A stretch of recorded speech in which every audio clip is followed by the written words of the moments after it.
Panas Pijimalongmi Imiga Buggerup. When I was home in Australia and I read of the tribal violence in Enga province, I was so sad because it seemed that all my work from last time I was here had gone to waste. That made me realise you can take my body out of Enga, but you can't take Enga out of my heart.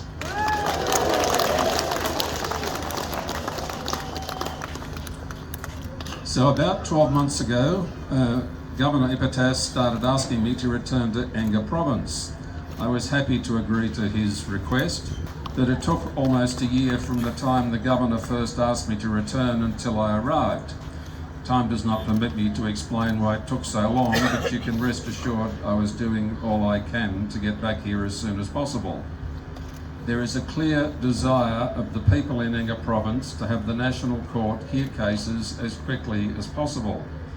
An indication of that came recently when I sat in Baisu to allocate a hearing date for everyone who is in prison awaiting trial in Wabag.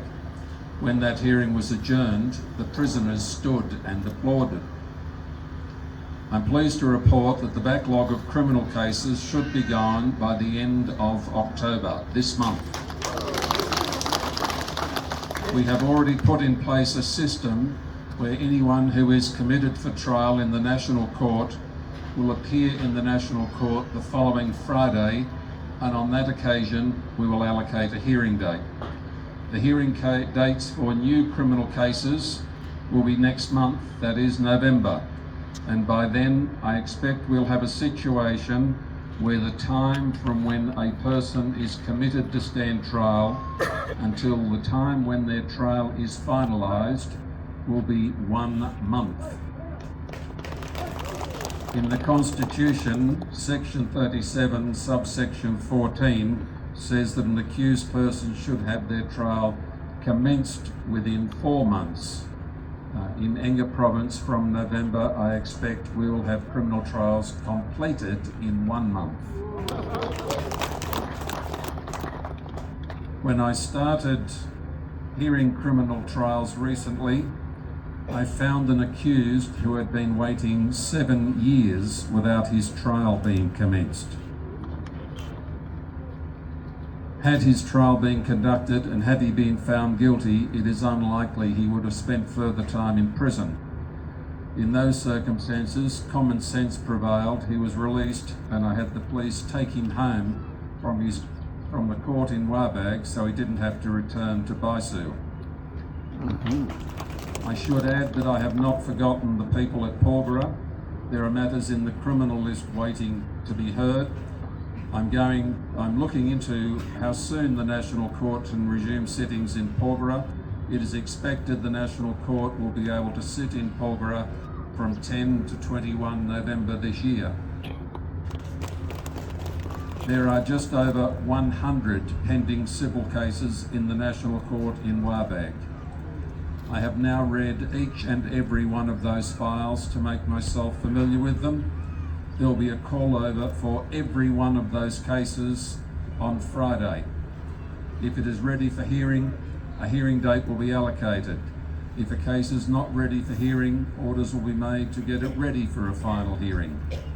It is intended that by the end of this year, all cases commenced before 2024 will be finalised. After that, the aim is to have a situation by the middle of next year where every civil case that is commenced in Wabag will be finalised within 1 year of being commenced. Let me give you an example. If I'm selling motor vehicles and someone orders a car, it would not be good service if it took years before the car arrived in the showroom, and it would not be good service if I then took months or even a year to deliver that car to the customer. Likewise, it is not good for the National Court in Wabag to take years to hear a case or to take many months after a hearing to deliver a decision. What needs to be understood is that just as a car dealer provides cars, the National Court in Wabag provides dispute resolution. And if that dispute resolution service does not work in a just and quick manner, then it should not come as a surprise if people resort to another form of dispute resolution, such as tribal fighting. Now that the National Court can hear and decide cases quickly, that is how disputes should be dealt with, not by tribal fighting. I have already considered the situation in Wapanamanda. It may be that I will have to consider other areas as well if Angans do not stop waging war and pursuing peace. I sometimes wonder if this province has a name that's incorrectly spelled. Should it be Enga, E-N-G-A, or should it be Enga, A-N-G-E-R?